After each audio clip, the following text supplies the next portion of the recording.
You watching I dream. అందరికీ నమస్కారం. నా పేరు స్వప్న. జీవితంలో చాలా సక్సెస్ చూసిన వాళ్ళు కూడా ఒక్కసారిగా అప్స్ అండ్ డౌన్స్ వచ్చినప్పుడు ఎలా రియాక్ట్ అవుతారో అప్పుడే వాళ్ళ నిజమైన హీరోయిజం ఏంటో కనిపిస్తూ ఉంటుంది. అటువంటి ఒక hero of her own life ఎవరు అంటే నటి యమున. అసలు సినిమా ఇండస్ట్రీకి రావడమే చాలా యాదృచ్ఛికంగా, ఏదో ఇంట్లో పరిస్థితులు సరిదిద్దడానికి వచ్చి ఆ తర్వాత బ్యూటిఫుల్ ఎస్టాబ్లిష్డ్ హీరోయిన్గా అద్భుతమైన నటనతో అందరినీ మెప్పించి అందంగా కనిపించి, అలాగే నటన, అలాగే ఆహార్యం అన్నిట్లో కూడా తనే చాలా గొప్పగా నటిస్తారు అని ప్రూవ్ చేసిన తర్వాత she went through a few set backs in life. కానీ ఆ తర్వాత మౌన పోరాటం అంటే ఏమిటంటే బయట చేసే పోరాటం కాదు, లోపల తనతో తను పోరాడి తనకుండే బాధ దుఃఖం అన్నీ కూడా దిగమింగి పక్కన పెట్టి ఇప్పుడు ఒక కొత్త అవతారంతో lately she's all over television. And let's meet Yamuna once again. కొంతకాలం క్రితం టీఎన్ఆర్ గారు, మన ఐ డ్రీమ్ టీఎన్ఆర్ గారు చేసిన ఇంటర్వ్యూలోని ఫ్యూ బిట్స్ చూద్దాం, just to recap that interview. అప్పుడు ఏదో పెద్ద యాక్సిడెంట్ అయిందని విన్నాను. మా కారు టాటా సఫారీ, నేను డ్రైవర్ వస్తున్నాము, లారీ గుద్దేసింది. పెట్రోల్ ట్యాంక్ అంతా మొత్తం కార్ ఫుల్ బ్లాస్ట్ అయిపోయింది. అవంతా ప్రాబ్లం అనిపించలేదు, కానీ కొన్ని ఇన్సిడెంట్ జరిగింది నా లైఫ్లో. అప్పుడు అనిపించింది ఆ యాక్సిడెంట్లో చనిపోయి ఉంటే బాగుండు అనిపించింది. మొన్న జరిగిన బెంగళూరు ఇన్సిడెంట్, ఆ బెంగళూరు ఇన్సిడెంట్ యాక్చువల్గా ఏం జరిగింది? నాకు సీసీబీ ఆఫీస్ నుంచి ఏదో సంథింగ్ సస్పెక్ట్ చేశారు, ఎవరో ఏదో కావాలని చేశారో అది అందరికీ తెలుసు. ఈవెన్ అక్కడ తీసుకెళ్ళిన సీసీబీ ఆఫీస్లో ఉన్న వాళ్ళకు తెలుసు ఏదో సంథింగ్ జరిగిందండి, అది కావాలని చేశారు. బట్ దాని గురించి పోరాడి బయటకు రావాలని 5 years అజ్ఞాతంలో ఉండిపోయాను. అసలు మీరు ఏ తప్పు చేయలేదని మీరు 100% ఏ తప్పు చేయలేదు. నా ఫ్యామిలీకి తెలుసు, నా ఫ్రెండ్స్కి, గాడ్కి తెలుసు అండి. శత్రువులు కూడా వద్దండి, శత్రువులు కూడా నేను చెప్తున్నాను కదా వద్దు. ఎందుకంటే ఒక అమ్మాయి మీరు నా గురించి రాశారు, ఓకే, అది చూపించడం కూడా చాలా ఇదిగా చూపించారు. నేను మీడియాని ఎత్తిపోస్తాను, ఇలా మాట్లాడారు, దీని గురించి కూడా మాట్లాడతారు, మళ్ళీ అది కూడా నేను ఫేస్ చేయాలి. నాకు అది కూడా ఇష్టం లేదు. కానీ తన వెనకాల ఒక ఫ్యామిలీ ఉంది, చిన్న పిల్లలు ఉన్నారు. ఆ పిల్లల మనస్తత్వం ఏమైపోతుంది, వాళ్ళ ఫ్యూచరే పోతుంది. ఒక 2 generation పాడవుతుందండి ఒక మనిషి వల్ల. 2 generation 3 generation కూడా, మేబీ 3 generations వెనక్కి వెళ్ళిపోతుంది. అప్పుడు ఆ టైంలో ఎక్కువగా మీడియా పరంగా మీరు బాధపడ్డ ఆ సంఘటన ఏంటి, ఆ న్యూస్ ఏంటి? డోర్ లాకేసుకున్న కూడా డోర్ తీసి పెట్టేవాళ్ళు, ఇంకా డోర్ లాకేసుకోవద్దు ఏం చేసుకుంటుందన్న. ఎందుకంటే అంత డిప్రెషన్లోకి వెళ్ళిపోయాను. కానీ ఆఫ్టర్ 1 year 2012 ఫెబ్లో, బికాస్ ఆఫ్ నాకు ఈ డిప్రెషన్ ఎక్కువైపోయి ఐ కుడెంట్ స్లీప్. 1 week కూడా నిద్రపోయేదాన్ని కాదు, డే అండ్ నైట్ కూర్చొని ఉండేదాన్ని. అప్పుడు హాస్పిటలైజ్ అయిపోయాను, మొత్తం డిప్రెషన్లో ఉన్నాను అనేసి హాస్పిటల్లో అడ్మిట్ చేశారు, మణిపాల్ హాస్పిటల్లో. అలా ఒక 2 days అయ్యింది. 3rd day కొంచెం పర్లేదు, ఇంకా డిశ్చార్జ్ చేద్దాం నెక్స్ట్ డే అని అనుకుంటున్నారు. ఆ టైంలో టీవీ ఆన్ చేశాను. ఆఫ్టర్ ఇన్సిడెంట్ జరిగింది 2011 Jan 28th. నేను చెప్పే 2012 ఫెబ్లో. అప్పుడు టీవీ ఆన్ చేస్తే ఒక టీవీలో చూపిస్తున్నారు.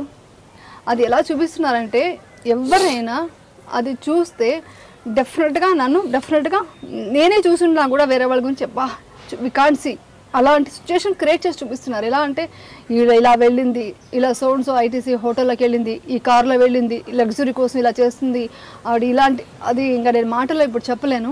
నా ఫేస్ మాత్రం ఫ్రంట్లో ఉంది, బ్యాక్ సైడ్ వచ్చి ఏదో ఒక అవుట్ ఆఫ్ ఫోకస్తో ఒక లేడీ సెక్షువల్ ఏదో షార్ట్లు చూపిస్తున్నారు.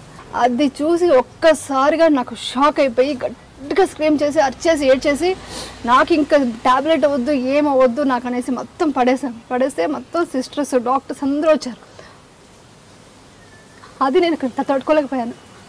ఇది నాకు మీడియా మీద కోపం లేదు, బాధ ఉంది. ఎందుకంటే ఇలా చూపించినప్పుడు ఎలా అంటే ఇంట్లో ఉంటే తను డిప్రెషన్కి వెళ్తుంది, వచ్చే వాళ్ళకంతా మనం ఆన్సర్ చెప్పాలని మా హస్బెండ్ ఫ్యామిలీ అంతా మేము దీనికి వచ్చేసాము తమిళనాడుకి. తమిళనాడులో ఉండి 3-4 days ఉన్నాను, నన్ను కన్సోల్ చేస్తున్నారు, అన్నీ అయింది. 4th day ఇంటికి వచ్చాను. అప్పుడు మా సిస్టర్లు అంతా వచ్చేసి ఇప్పుడు ఫ్యామిలీ సపోర్ట్ లేకపోతే ఏమైపోయేదని వాళ్ళు వచ్చి వాళ్ళ అన్నం కలిపి తినిపిస్తుంటే నాకు విషయంలో అనిపించింది ఫస్ట్ టైం.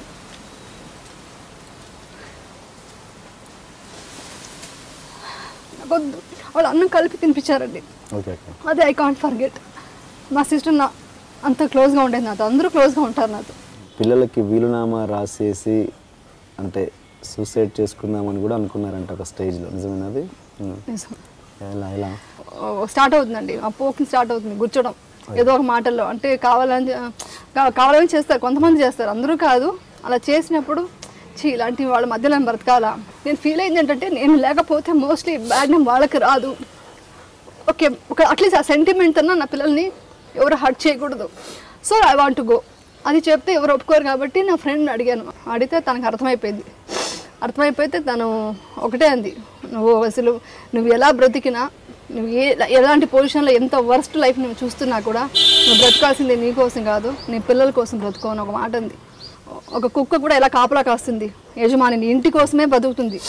ఇంత అన్నం పెట్టేసరికి ఇల్లుని మొత్తం కాపలా కాస్తుంది, దీనికోసమే బతుకుతుంది. నువ్వు కూడా మదర్ అనే వర్డ్ కూడా కుక్కతో సమానమే. మదర్ అనేది ఏంటి? ప్రొటెక్షన్. ఆ ప్రొటెక్షన్ నువ్వు పిల్లలకి ఇవ్వకుండా నువ్వు వెళ్ళిపోతే నీ పిల్లల పరిస్థితి ఏంటి? అప్పుడు నువ్వు నీ గురించి ఆలోచిస్తున్నావు, నీ పిల్లల గురించి ఆలోచించు అన్నారు. ఆ ఒక్క మాటతో I want to live. Okay, నాకు మోసం జరిగింది, ద్రోహం జరిగింది, బై గాడ్స్ గ్రేస్ నేను గెలిచాను కేసు. అందుకని ఇప్పుడు మాట్లాడుతున్నా, లేకుంటే ఏమని చెప్తాం? వెల్, చూసాం కదా. So I have with me the beautiful and gorgeous Yamuna గారు. Thank you so much for joining us. Thank you Swapna గారు. మీ ఇంట్రొడక్షన్ చాలా బాగుంది, ఒక మోటివేషన్ వచ్చేట్టుగా ఉంది నాకు. అలా ఉంది నా జర్నీ గురించి చెప్తుంటే. స్టన్నింగ్గా ఉన్నారు. థ్యాంక్ యూ అండి. As photogenic, as beautiful as ever. ఇదంతా మా మమ్మీ జీన్స్. ఒక ఫోటోగ్రాఫ్ పెయింటింగ్ చూసినట్టుంది యమున. బ్లెస్డ్ అండి, thank you. Can I call you Yamuna? ఏమన్నా అనుకుంటారా? No way. అయితే మీరు please call me Swapna. Okay గారు అన్నాక కాకుండా. ఓకే, నాకు అలాగే ఇష్టం యాక్చువల్లీ. బాగా చిక్కిపోయారు కదా? చిక్కిపోయిన అంటే మెయింటైన్ చేస్తున్నాను. అదే మెయింటైన్ చేయడం అంటే మెయింటెనెన్స్ వల్ల మెయింటైన్ చేయాలి కాబట్టి అందుకని. మీ గురించి ఒక్కొక్క విషయం వింటున్న కొద్దీ నేను ఐఎమ్ లైక్ సర్ప్రైజ్డ్ అనమాట. ఎవరికి చాలా అన్యూజువల్గా ఇంట్రెస్ట్లు ఏవైతే ఉంటాయో అవి మీకు రీసెంట్గా కలిగాయి, మీరు చాలా విషయాలు ఎక్స్పీరియన్షియల్గా తెలుసుకున్నారని చెప్పి. అవును అవును. యా, సో ఇది బ్యాలెన్స్ చేసుకోవడం, ఈ లౌకికం, మీ ఆధ్యాత్మిక ప్రపంచం ఎలా కుదురుతుంది మీకు? డెఫినెట్గా చేయాలండి. అంటే నా పర్సనల్ అనేది నాకే తెలియకుండా నాకు లోపల ఉంది, ఇన్నర్. మనకు అనుకుంటాం. యాక్చువల్లీ చెప్పాలంటే నేను చాలాసార్లు చెప్పాను, నాకు మ్యారేజ్ చేసుకోవడం, ఈ ఫ్యామిలీ లైఫ్ అనేది ఇష్టం లేదు. నాకు ఏదన్నా ఒక స్పిరిచువల్గా వెళ్ళాలనేసి చాలా ఇష్టం ఉండేది. మా మదర్ని అడిగేదాన్ని నేను, నాకు ఇలా లేదు ఇంకేదో చేయాలని ఉంది అంటే, అలా కష్టం అమ్మ, మ్యారేజ్ చేసుకో, సెటిల్ అవ్వు ఇలా ఫ్యామిలీలో, తర్వాత నువ్వు ఏం చేయాలనుకుంటున్నావు చెయ్యి అనేవాళ్ళు. సో దాని తర్వాత నాకు తెలియకుండా మనకు అంటే ఎప్పుడూ హ్యాపీగా ఉండేదాన్ని. అంటే తథాస్తు దేవతలు ఉంటారని కొన్ని మాటలు నేను ఇప్పటికీ నమ్ముతాను. నేను ఎవరికైనా ప్రాబ్లం అంటే వాళ్ళకి సాల్వ్ చేయడానికి ట్రై చేస్తానండి. నేను అలాగే ఉండేదాన్ని అనమాట. సో ఒక అమ్మాయి ప్రాబ్లమ్స్తో వచ్చింది, ఆ అమ్మాయికి ప్రాబ్లమ్ సాల్వ్ చేసుకుంటూ నా పెయిన్ మీకు అర్థమవుతుందా అంటే, నాకు ఇలాంటి పెయిన్స్ అన్ని తెలియవు కాబట్టి, నాకు ఇంత పెయిన్ తెలియదు, నాకు కష్టం అంటే నాకు అన్ని నార్మల్గా హ్యాపీగా ఉంటున్నాను కాబట్టి పెయిన్ తెలియదు అన్న. అంటే భగవంతుడు అనుకున్నాడేమో. మళ్ళీ సరదాగా అనేదాన్ని, నేను ఎక్కడ ఫేమస్ అవ్వట్లేదు ఏంటి అని అనుకునేదాన్ని. సో అదేంటంటే తథాస్తు దేవతలు ఉంటారంటారు కదా, మనం ఏ ఫ్రీక్వెన్సీతో అన్నామో తెలియదు మన సబ్కాన్షియస్ మైండ్కి. సో అలాగే వచ్చేసి కష్టం అంటే ఏంటో అది తెలుసుకోవడం, ఆ కష్టాలని ఎలా ఎదుర్కోవాలని తెలిసినప్పుడు నాకు ఈ మార్గం దొరికింది, స్పిరిచువల్గా మార్గం దొరికింది అనమాట. దాంట్లో వెళ్తున్న కొద్దీ చాలా లోతుగా వెళ్ళాలనిపిస్తుంది. సో అందుకని దానికి ఎక్కువ ప్రిఫరెన్స్ ఇవ్వాలనుకుంటున్నాను ఫ్యూచర్లో.